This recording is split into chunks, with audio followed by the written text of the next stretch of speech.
know you guys can't see anything. Maybe you can hear it if you're really quiet. Something's knocking wood on wood, not too far from our camp. Bigfoot, Sasquatch, Bukwas, Oma. Something large and man-like has allegedly been stalking the North American forests for as long as humans have lived there. So naturally, we sent your favorite lab rat to a remote location in Oregon to settle an office bet and discover if Bigfoot is real or just a bunch of hooey. Oh, and this time, we gave him a camera. Alright, info fans, you asked for it. A live challenge to prove that yes, somebody on the Infographics Show staff really does do things, like freeze his butt off at 8,000 feet elevation on the side of a mountain to try to find Bigfoot. Now when I got this challenge, I was ecstatic because I love doing potentially terrifying and dangerous things, except ghosts. And what could be more dangerous than tracking down an 800-pound great ape in the very remote wilderness? I tried to rope the girlfriend in on it, but she's more of a Hilton resort than camping out in the middle of nowhere type girl. So instead, I got my friends Matt, Lauren, and Emily in on it. My friend Matt, a real person you can follow on Instagram at matthew.scott.miller, is a fellow veteran and experienced hunter. Like me, he's interested in the more scientific side of Bigfoot. If you've been a longtime fan of the show, you might remember Emily from an episode we did featuring her on the life of an Instagram influencer. You can find her on IG at EmilyMakeItRainy. She has no opinion on Bigfoot and came for the adventure. Our final team member, Lauren, thinks Bigfoot is an alien. Bigfoot is definitely not an alien, but you can follow her at lauren.burns. For this special challenge, the Infographics Show provided us with some very basic equipment. When I say basic, I mean basic. They weren't exactly breaking the bank here on gearing us up. So if you want a follow-up episode, get this video over 1 million views and then bug Infographics to buy us better gear for a new expedition. Our research location was on a mountain in central Oregon where there have been a slew of very recent sightings. Disturbingly, in the months leading up to our expedition, I discovered that ranchers have been reporting mutilated cows. With the added bonus of running into aliens, this was already proving to be a potentially terrifying trip. I kissed the girlfriend goodbye, promised not to get eaten by either Bigfoot or a bear, and we drove 15 hours to Oregon. To get to our location, we had to travel for hours on back roads and then follow a gravel road up a mountain and then take a dirt road until we found a suitable camping site. As you can see, we were basically in the absolute middle of nowhere.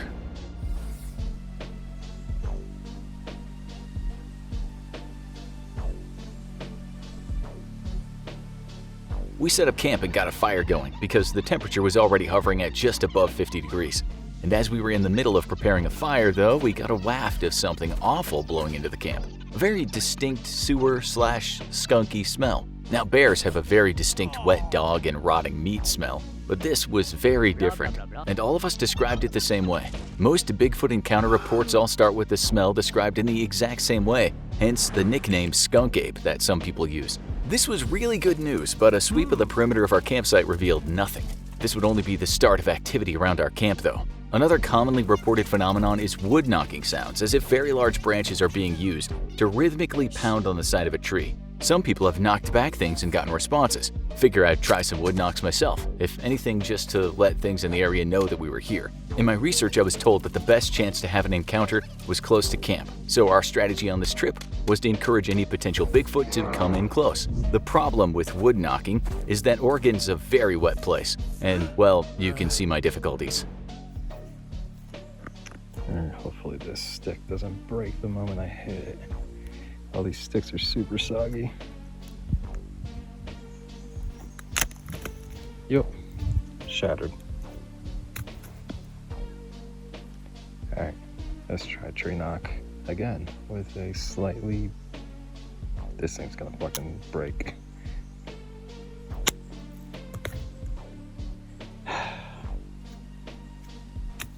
Eventually, though, I managed to find a stick that didn't immediately disintegrate. Though it and the tree I chose were so wet, the knocks were really muffled. We had one trail camera the show got for us, so we decided that the best use of it was to have it watching our truck. My theory was that because the truck was a good distance from our camp, a potential Bigfoot might be comfortable checking it out.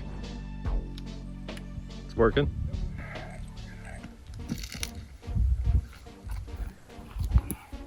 Question. Here, push it over 3 inches. Did you bring something for us to look at these while we're here? Remember how we talked about laptops? Yeah, I thought the same thing. We don't need electronics. Matt did bring up a good point. We had nothing with which to check the camera's footage every day because none of us brought laptops. With only a few hours of daylight left, we stayed at the camp and turned into our tents. Shortly after we had all turned in, something brushed along the side of my tent. It then went to Lauren's tent and actually poked around near the bottom of her tent as if it were trying to see if there was a way in at the bottom. We all later agreed it was likely a curious bear. On day 2, we hiked a few miles west of camp, looking to scout out a location where we could set up a night stakeout later that day. We found a large clearing several hundred yards wide and long, and just inside the tree line, found our first track. Now the thing to remember is that you're looking at a flat two-dimensional image, so you can't see the details that we could easily see in person. However, if you look close enough, you can clearly see the indentation of several toes and a well-defined heel. I only put up a visual guide around the track itself. I didn't want to highlight the toes or other details because I wanted viewers to spot the details for themselves. After all, this track certainly looked very human-like to us out in the field, but maybe our brain was playing a trick on us. I didn't want you to also be fooled by me highlighting what I wanted you to see, because maybe some of you see something differently, and we can get a positive ID on this and many other tracks we found.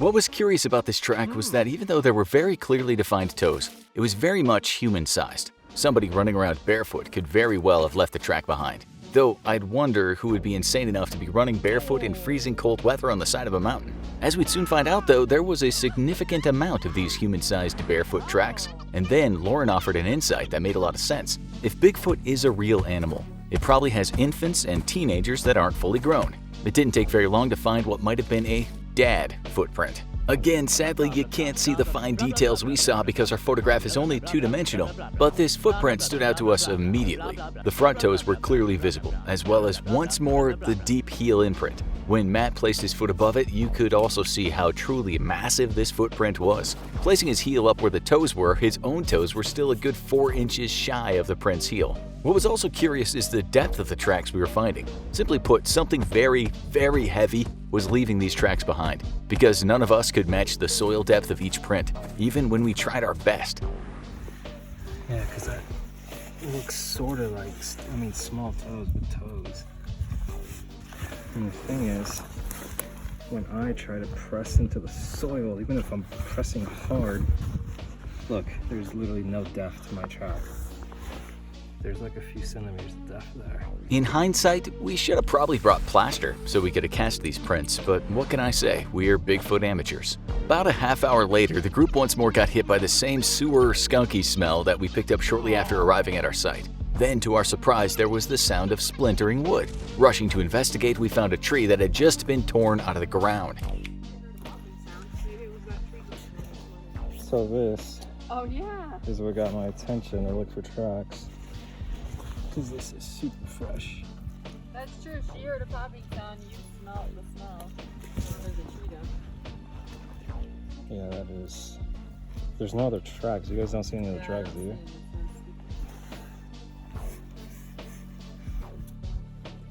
This is the direction the smell came from, too. Yeah. Is this the direction? Now, limbs being broken and trees getting pushed over is a very commonly reported phenomenon with Bigfoot encounters, with people all over North America reporting the exact same behavior. It's considered an intimidation display, and is actually behavior that great apes in Africa also exhibit. Something did not want us in the area. By the way, I know what most of you are thinking right now. Why didn't you get it on camera? Well, keep in mind that we didn't have a dedicated cameraman the way a TV show does, and we weren't exactly as well equipped as a TV production may be, so none of us were constantly running our cameras or phones. We stayed put for a bit, eating some snacks and seeing if anything would approach, but nothing did, so we continued pushing into the woods and eventually came across more tracks that were eerily similar in size to the smaller, human-like tracks we found earlier. I was skeptical of these being legit tracks, but as Matt pointed out, they could have been very old and thus washed out. Also, the fact that we found more tracks just like those two nearby started to lend credence to the theory that these were legitimate prints after all. If not, something was causing human foot-shaped tracks that all looked exactly the same to appear in a muddy area, and as much as I wanted to be skeptical, it was hard to deny that we kept finding tracks that looked exactly the same all in the same vicinity. With evening approaching, we headed back to camp to eat dinner and prepare for our night stakeout. On the walk back, I learned Oregon's mountain weather has ADHD because it began raining on us, which turned to hail, which died out all in the span of 20 minutes.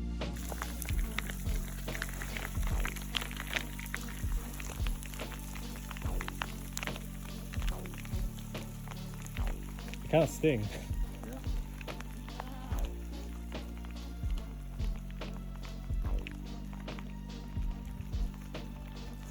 And it's dying out.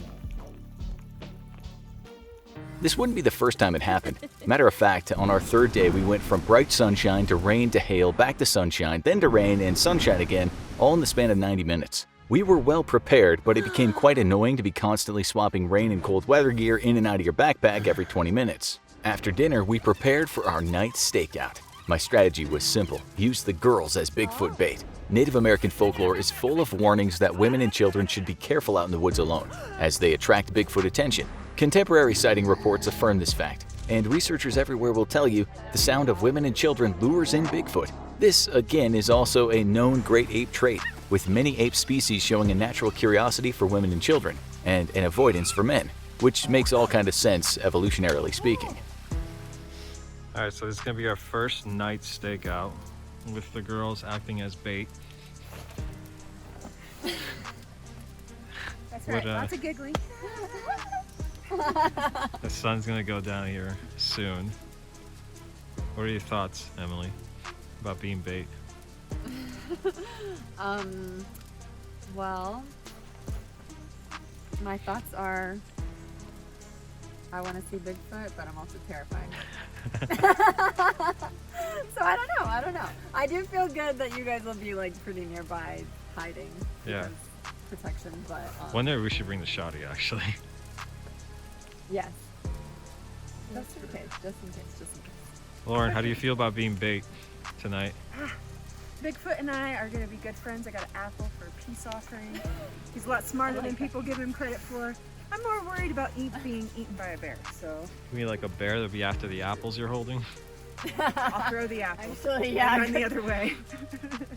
The plan was to return to the wide open field we discovered that was very close to where we heard that tree being pushed over near us and found all those tracks. Then the girls would sit in their camping chairs in the middle of the field while Matt and I hid in a tree line and watched them with our night vision.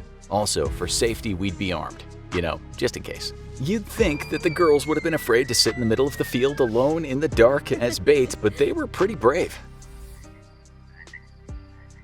All right, so we have the girls in position. Those are their headlamps out there. We're watching over them with night vision. And I don't know if you guys can hear, but these frogs should let us know if something's in the area, because frogs are nature's alarm system. I radioed the girls and told them to periodically laugh really loudly so anything in the general area would be able to hear them and hopefully come in for a closer look. The fact that frogs were present was very lucky for us because frogs will immediately go quiet in the presence of a large animal, not wishing to end up as its lunch. It really did make for a perfect natural alarm system, and we wouldn't have to wait long. About 45 minutes into our stakeout, the frogs went completely silent. Then there was a slight tremor in the earth. What was strangest of all, though, is that it wasn't until we got back home and reviewed the footage that we discovered a strange hum that we hadn't been able to hear when we were physically there and recording.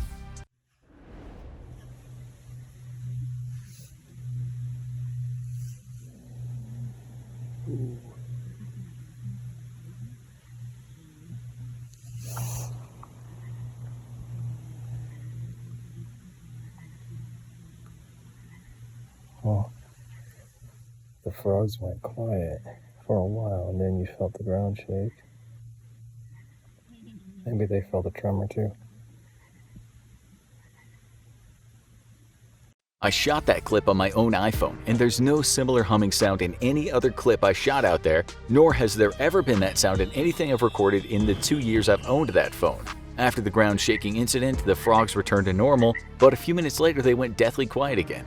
Looking around with the night vision, I almost jumped out of my pants when, as I was scanning the tree line in the direction of the frogs, I saw what first looked like a hairy face poking out and looking at me sideways. Took a moment to realize it was just a tree limb with something on them reflecting the infrared light that made it look like eyes. We stayed put for a while longer, but ultimately nothing happened. So we made our way back to camp in the pitch black, and I do mean pitch black. With cloud cover overhead and the wind periodically howling, we couldn't see or hear anything. There could very well have been a Bigfoot 10 feet away from us just off the road, and we would have completely missed it. The next morning, Matt got woken up before everyone else by strange sounds just east of our campsite. This morning I went and did a perimeter check around the camp at about 7:30 just to check for anything. I couldn't find anything within about 100 meters. So I came back to camp to get the camera because I had this feeling I needed it. I went out that way. I had the camera pointed, I guess, east. And when I was out there, I was kind of looking off to the south, but I had the camera pointed to the east. And I heard what sounded like a tree fall over, like just very slowly, lasted about 2 or 3 seconds. So I kept the camera pointed downrange for a bit, didn't move, just listened. I heard something walking away, and that's when I noticed something pretty large, black, walk down the hill. So I kind of stood there for a minute to see if I could get it on camera. I'm not sure if I did. The screen's kind of small.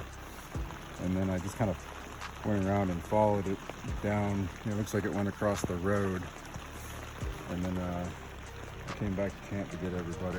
All right, before we get into the footage of the event that he shot, few notes. First, we were not using a professional grade camera. Basically, we had an off-the-shelf camera with a built-in microphone. If you're disappointed, like I said before, get this video to over 1 million views and blow up Infographics inbox demanding a new trip with better equipment. With that being said, we didn't expect that we would have picked up much of what Matt had experienced. We were pleasantly surprised that the tiny microphone on the camera did pick up several things. It's been reported that Bigfoot will often work together, with one serving to distract a human that gets too close while the others get away. People have often reported hearing a tree knock or a similar sound from one direction and then catching a brief glimpse of something large running away in another direction, a lot like what Matt experienced. Thanks to the crappy little onboard mic, you're gonna have to turn your speakers up.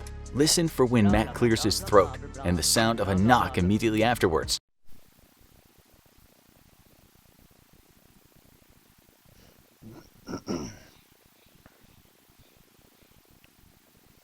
Did you hear it? Listen again, right after he clears his throat.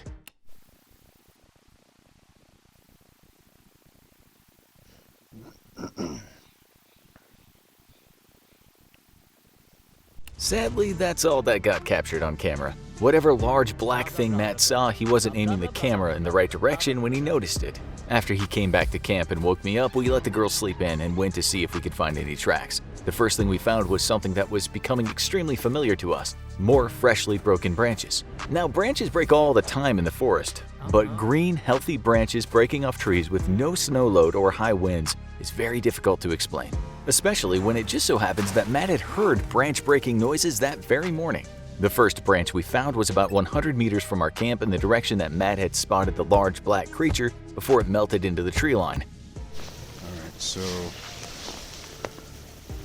the edge is about 1.5 inches in diameter. There is a small one there, but it's not that big. Next, we found a potential track near the dirt road that ran north of the campsite. The direction of the track matched the direction of travel that the large black figure Matt had seen was moving in. Once more, there was the strong indication of toes, but because of the mossy ground, any track would have left very little details behind. As usual, what was impressive about the track was the sheer depth of it, something which once more we couldn't replicate ourselves no matter how hard we tried.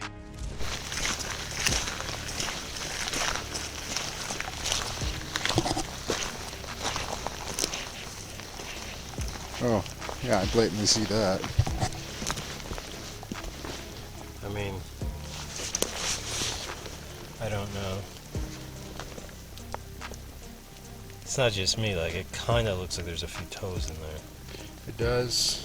If you can see right there. We found light impressions in the gravel nearby, but honestly, those could have been anything. We decided to move across the dirt road and down into the brush to see if we could pick up a trail. If we found more impressions that looked similar, we could possibly verify that what we had found was indeed a real track, and not just a weird hole. Unfortunately, the ground all around this area was not conducive to leaving tracks. It was very hard ground with a layer of tree litter, but we struck gold when we discovered another massive potential track. Oh, I see that. That is a hell of an imprint. I mean, that's big.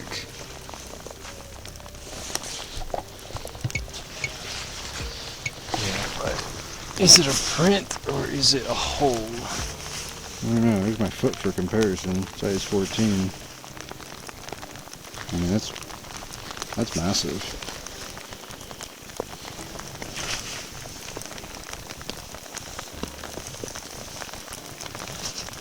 Unfortunately, there's a lot of the grass is laying down, so can't really tell if it was standing up and then it got pushed down. Right. This was perhaps one of the clearest tracks we had found, with very identifiable toes. If you compare it to what a traditional Bigfoot track looks like, it is eerily similar in size and shape. Where we got lucky is that if this was in fact a Bigfoot track, then the animal stepped right onto the mossy mound surrounding a tree stump, which was absolutely crushed by the sheer weight. What made us believe this wasn't likely to be a random foot-shaped hole was not only once more the possible impression of toes, but the fact that the grass all around the track was obviously impacted. We were lucky the animal stepped onto that mossy ground, because the hard ground all around it simply wasn't conducive to leaving tracks. We couldn't find an accompanying track, but with an estimated stride length of up to 10 feet, the animal could have easily cleared the mossy mound with one stride and not left a second print for us to find. After being gone for an hour, we decided to head back to camp, since none of the girls knew how to operate a gun and we had seen plenty of signs of recent bear activity. Once we got back though, bad weather moved in on us within minutes, and it seemed like we'd have to spend the day huddled in our tents.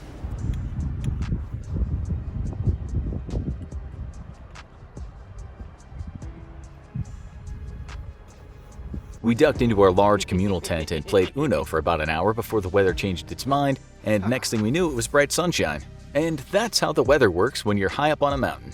For the day's adventure, we decided to hike northwest to a creek that we knew was in the area. With so much bad weather washing out tracks and making them hard to spot, I figured our best chance to find fresh tracks would be along the muddy creek banks. Also, it was the largest source of water around, and every animal has to drink. On the way, we came across a large clearing where we took a break, and Matt used the opportunity to recon the area from the sky using his drone.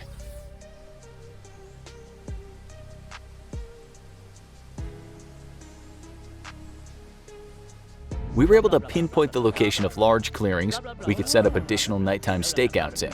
Since Bigfoot is widely reported to hunt deer, the clearing would be the perfect place for one to try to run a deer down, so hopefully we'd get lucky. By the way, you guys have been asking for a face reveal. Well, here you go.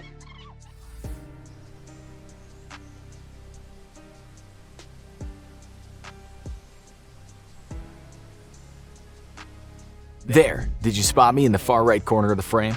We got to the creek and had to push our way through pretty thick brush as we followed it downstream, not finding much along the banks. About half a mile out from where we entered the thick woods though, we found more of a phenomenon which was becoming extremely familiar to us. More freshly ripped off branches. So we got fresh break. Oh yeah, this is really fresh. And then the other half is down there. But none of these branches doesn't look like it fits anywhere.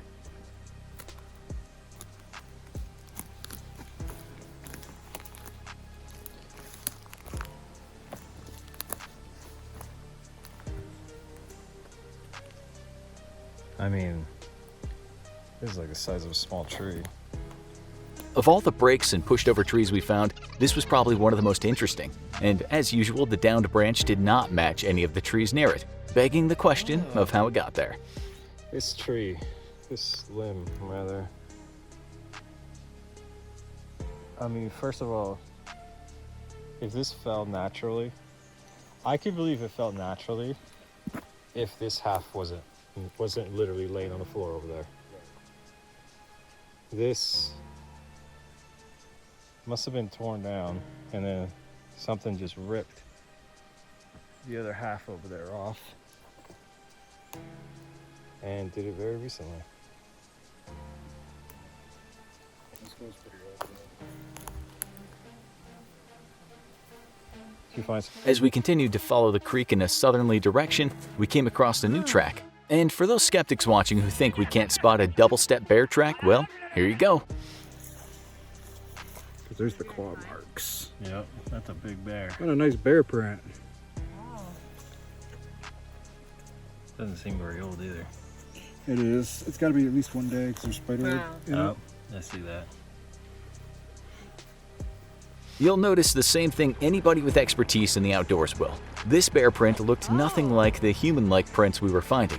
Next, we found something that I would love any skeptic to explain to me as being naturally caused. 2 young but still large trees ripped right out of the ground and laid down side by side. So 2 small trees, not sawed, not cut, pushed over, say, okay, well, it's just a tree fall. Trees fall in the forest. How did 2 fall at the same time, and where's the stumps? There's no stumps anywhere near these trees. So something moved these trees here.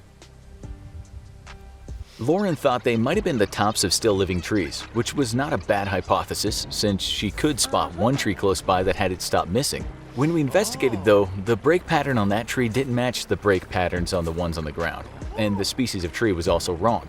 As usual, these trees or tops of trees didn't match any of the trees nearby, indicating something had to have moved them to their current locations and laid them down side by side. To our surprise though, that wasn't the only object that had clearly been ripped out of the ground and moved. Very close to the 2 broken trees, we found a signpost that had no business of being there. Pretty weird. So about 30 meters from the 2 trees, there is a signpost that got broken and dragged out here. The problem is, by now we're at least half a mile from the road. So who broke a signpost and then dragged it a half mile into the woods? It shows that it was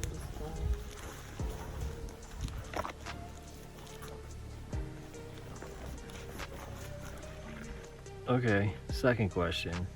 Who rips a signpost out of the ground and then drags it a half mile into the woods to hide it? Through my research, I found that this is also a commonly reported Bigfoot behavior, ripping down signposts and discarding them deep in the woods. It's believed that it has something to do with Bigfoot being a territorial animal, with the very scary conclusion being that if that's the case, then it means Bigfoot is smart enough to recognize the purpose of a signpost. I don't think anyone's comfortable with the idea of an intelligent great ape in our woods, though it would go a long way toward explaining how they've remained so elusive. Next, though, would be my own absolutely terrifying close encounter. After an hour of hiking, I felt the call of nature, and I got the urge to drop a load of bottom brownies. I moved about 30 meters away from the group for privacy, took a quick look around, then dropped my trousers and did my business. And what happened next? Well, Something huge just made a giant snorting, grunting sound and broke a bunch of branches right as I started to poop. So, believe me, that was the fastest I have ever wiped. let me explain. Just as I did my business, something extremely large broke a bunch of branches approximately 20 feet away from me in the thick brush, then gave off a huge snorting growl and started running. Almost at the same time, Lauren, who was 30 meters downhill from me, spotted a huge dark shape running through the tree line. Was Bigfoot watching me poop? Not quite. Later, we caught sight of 2 bears running away together through the trees. It does, however, highlight how a very big animal can remain completely unseen within just feet of you in the thick brush. Also, I found it curious that when it happened, I wasn't so much scared of being killed by a bear as much as I was scared of being killed by a bear while my pants were still around my ankles. This isn't how I'd want my girlfriend to hear of my passing away. Pushing back toward the gravel road nearby, we came across yet another find that was frankly becoming so commonplace it was barely worth noting anymore. All right. Same thing. Another very large broken branch. Fairly fresh. These still aren't too crispy. And there are absolutely no trees in the immediate vicinity that it could have come from. Because all of these are almost dead. So who or what dragged it out here? By now it was getting into the afternoon, so we headed back to camp for lunch. On our way back to camp though, we made a discovery. As I mentioned earlier, my goal was to always try to lure a Bigfoot close to our camp, knowing that that'd be the best chance of recording any activity. Well, when we got back to camp... Alright guys, so before we left for the first half of our investigation today, I took a shiny red apple and stuck it on the tree stump up here. And as I was going back to the truck to open our cooler and get some hot dogs for lunch, I happened to look over and realized it's gone. The apple is gone. And it was right here.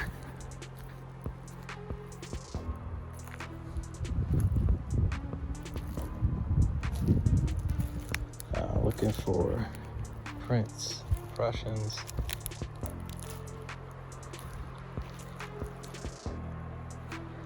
Now, I'm not saying this was Bigfoot by any means. Anything could have taken that apple. But it's curious when I show you what we found at camp here in a second. And what did we find smack dab in the middle of our campsite? Well, it seems we had a visitor while we were gone. So this is what we found when we got back to camp today. Very large, what looks like a trap, and toes. Can't quite see a fifth toe, but can barely clearly see what might be toes up there. And there's plants have been crushed down. If you compare even if I put a lot of force into it, I could barely make an impression. So whatever this was had to be quite heavy. Hoping to encourage whatever had taken our apple and possibly walked through our camp to stick around, I went back to the tree stump and put up another apple. This time, though, I stuck it to the end of a tree branch about 6.5 feet high. We wouldn't have to wait long for activity. About half an hour after setting the second apple up, the group heard a loud yelp-type noise. Not like how a dog might yelp, instead with a lot more bass to it, as if the animal was significantly larger. Then, a few minutes later, I was talking to the group and something large huffed very loudly from behind us and in the direction of that apple. Maybe you don't want to check right now, though. Alright, we heard a yelp about, 5 minutes ago? And then I was in the middle of a story when suddenly something huffed at us from right behind us. I heard that one. I didn't hear the other one. That was loud. Or I guess closer because I could hear it at least. I was in the middle of talking, so I wasn't sure if I actually had heard it. So I'm Just a short while later, we all heard yet another vocalization. Alright, so we've been at camp getting warm for a bit because it started raining. And so far we've heard 2 yelps that sounded pretty distant. Then we heard a very loud grunt that sounded really close. And about a minute ago, we all heard, I don't even know how to describe it. A very loud, very long moaning yell from over in this direction. Although it was definitely sounded far.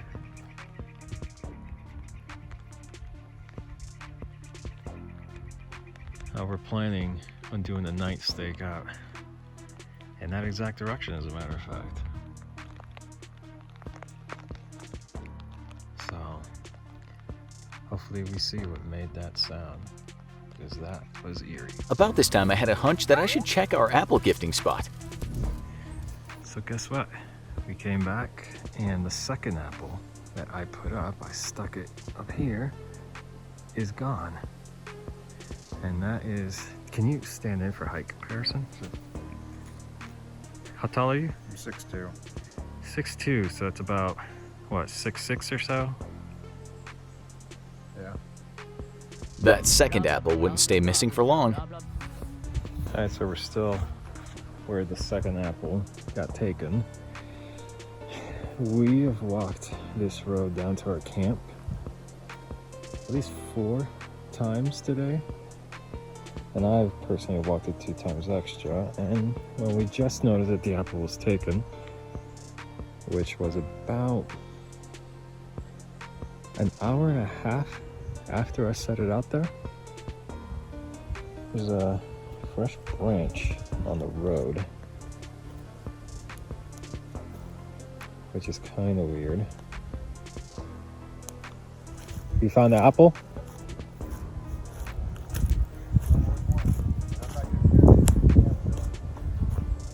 Oh shit, there it is. I can tell which one if the right part is. Okay. Maybe we've got teeth imprints. Let's look for tracks. I mean, that's a little rude to not eat the whole apple. Right. I'm not seeing any tracks. I'm gonna get close. I mean, it's trampled. Something's... Look, it's the 2 apples. Oh, interesting. They're in the same spot. Yep, it's the 2 apples in the same spot. It's from the first, well, first or second. There's imprints here, but impossible to tell what they are.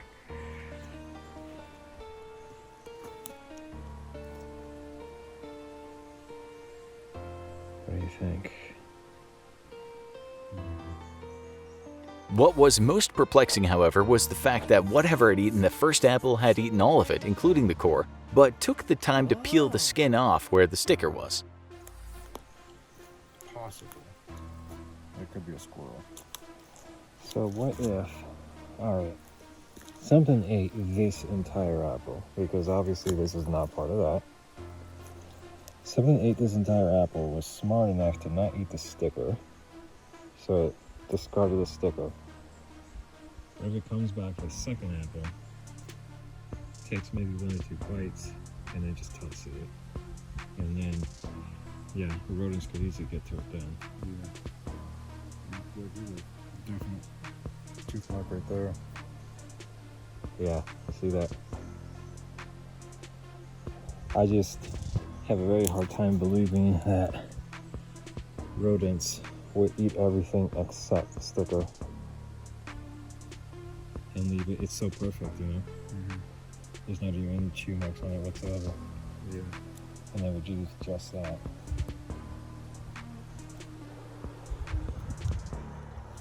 We decided to push our luck with whatever was taking our apples. So this is our 3rd experiment with gifting. This time, we're trying to lure them closer. That stump and the tree where the first 2 apples were is right over there. Our camp's right down there to the left of the truck. We're trying to lure them gradually closer to encourage an interaction at the campsite tonight or tomorrow night.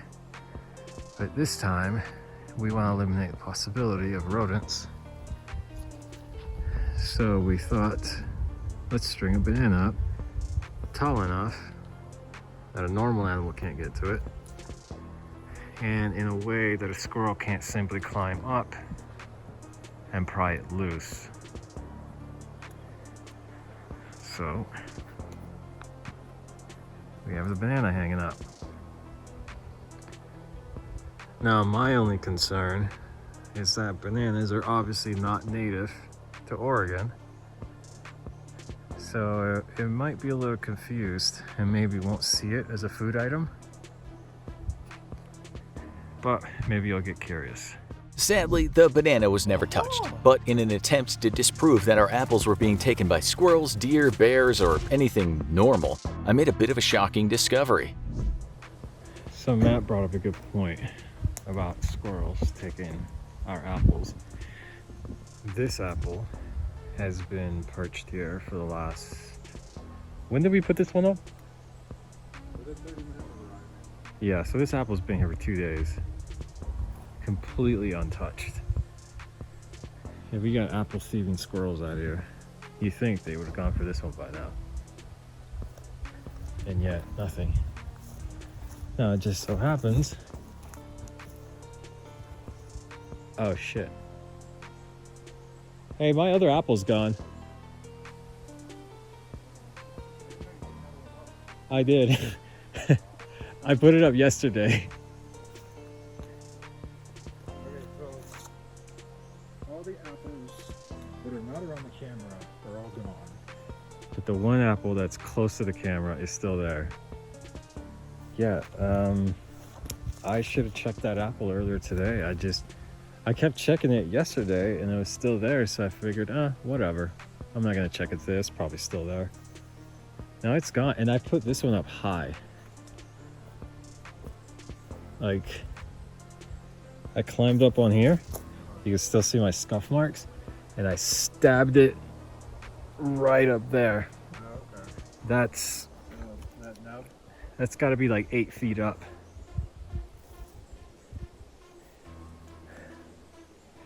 And I'm not finding any pieces of the apple on the ground. Damn, I should have checked that apple earlier today, but I just didn't think to. I thought for sure it'd still be there.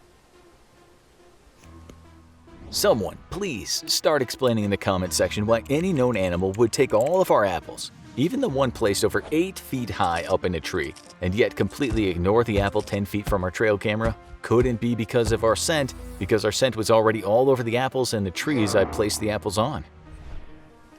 And just so it's clear, our camera is there, apple's there. Now the camera is not pointed at the apple, but this apple is near the camera. And by the way, we didn't put the apple in front of the camera because we've heard so many reports of people saying, oh, they can either see the infrared light from the camera or they just know the woods so well that they can spot a camera and know that it's something to avoid. So I decided, all right, well, we'll put it off camera. That way maybe you'll feel safer and come closer. Apparently, no. However, the apple it's missing is behind this tree here, hidden from the camera and nowhere near the camera. And that one's gone. I'd really love for someone who believes squirrels are taking our apples to tell me why that one's been hanging there for 2 days. And it's untouched. That night, the weather took a really nasty turn and the temperature dropped to below freezing. We had to cancel our night stakeout because it was simply too cold, so we stayed huddled by the fire. About an hour after it got dark, we suddenly started hearing the sound of branches breaking from the trees around our campsite. It would happen sporadically and sounded as if something heavy was moving around the camp and staying just out of sight. It could have easily been a bear or an elk or a deer. There's plenty of evidence they were very active in the area. But then we heard a sound no animal in North America could possibly make.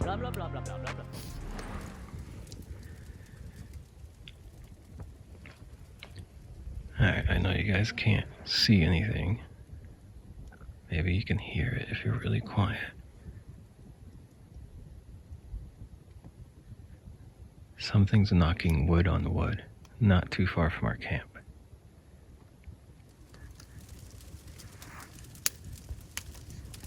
You see anything on the night vision? nope. You heard it too, right? I mean, I heard something kind of faint, but I'm not sure. I know she heard it for sure. You heard it, Lauren? Mm-hmm.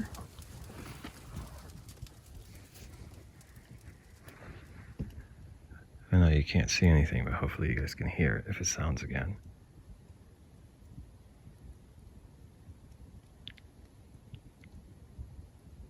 I feel like I heard things over there now. I don't know if you guys do. I need to back up or something. It's hard with the wind. Yeah, Like with the wind that's up the trees howling a bit. When putting this trip together, our original plan had been to buy several microphones to leave running around the campsite, and record the sound of anything moving around us. However, Infographics didn't exactly provide the necessary budget, so no microphones. And this would have been the perfect time to have them. We didn't want to push away whatever might be prowling the edge of our campsite, so we remained around the fire talking but keeping a careful ear out for more sounds. After 20 minutes, we heard something grunt at us from the tree line around the camp in an extremely ape-like fashion.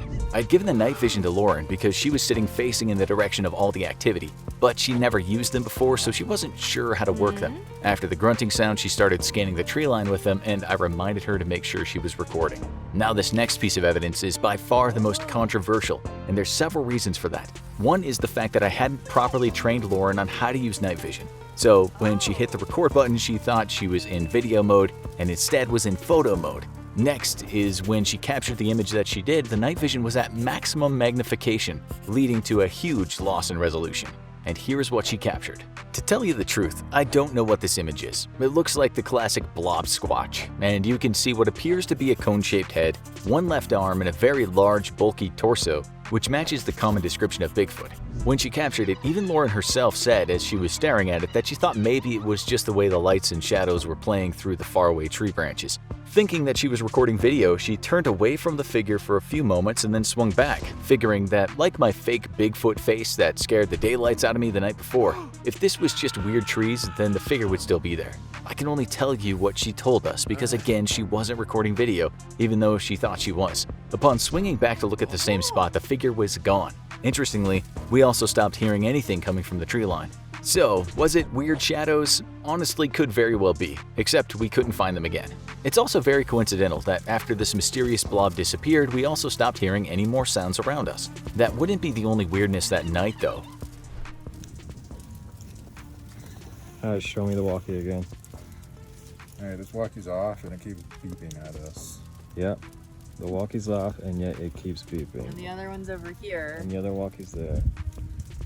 not being touched. We were Yo. sitting here around the fire and clearly heard the walkie-talkie go off twice.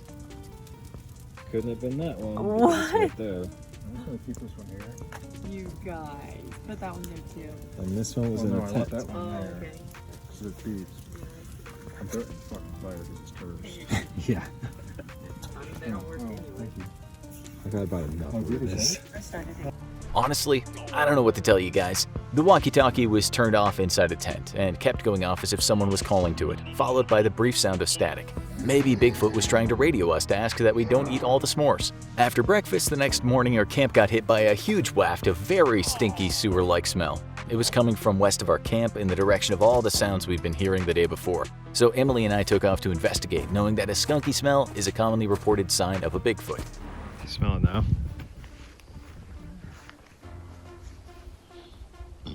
Really slight actually. Yeah? Yeah. My nose is too stuffed up, I can't smell anything. Yeah, I'm so shocked that I can't.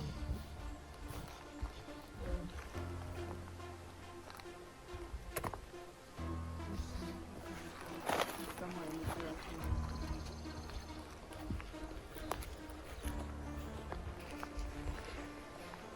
Wow, how crazy is that? That was like, it really hit me when it first hit. I thought you guys like were burning something gross or something. You said it smelled like garbage? Like garbage and feces kind of. Sure that you knew? We followed Emily's nose because mine was completely stuffed up, which is why I sound congested in most of these vids.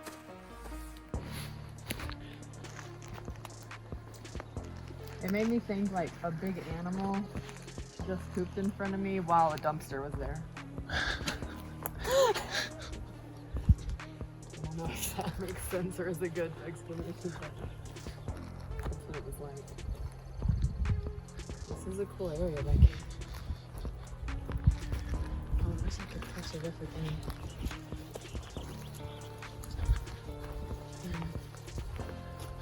It's interesting, this is the exact direction where those moaning howls came from last night.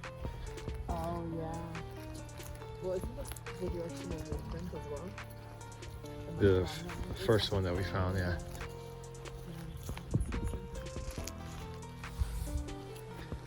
Hey, this is what people underestimate all the time. It's how difficult it is to see animals. Yeah, it's so true. We've been out here, what, 4 days and haven't seen any deer even, and there's tracks everywhere. Yeah, we come across fresh tracks all the time.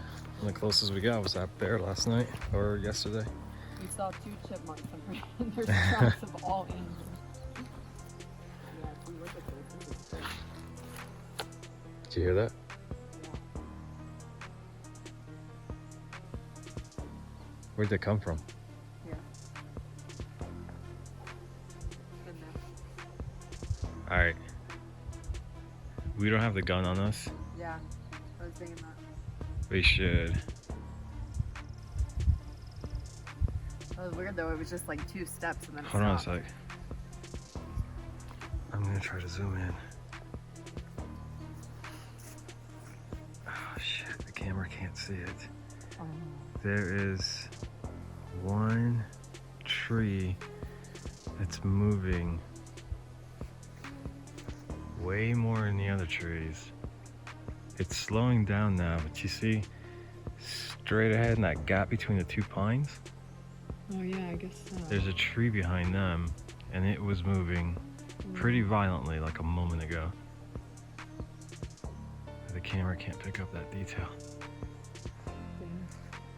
Yeah, as much as we're out here to find a We're Bigfoot, also out here to live. we're also unarmed, and it could be a bear just as much as a Bigfoot. Wait, I do see the tree, it's moving again. Back there. The leaves are moving. Oh, fuck me. Stay here. I'm gonna get closer.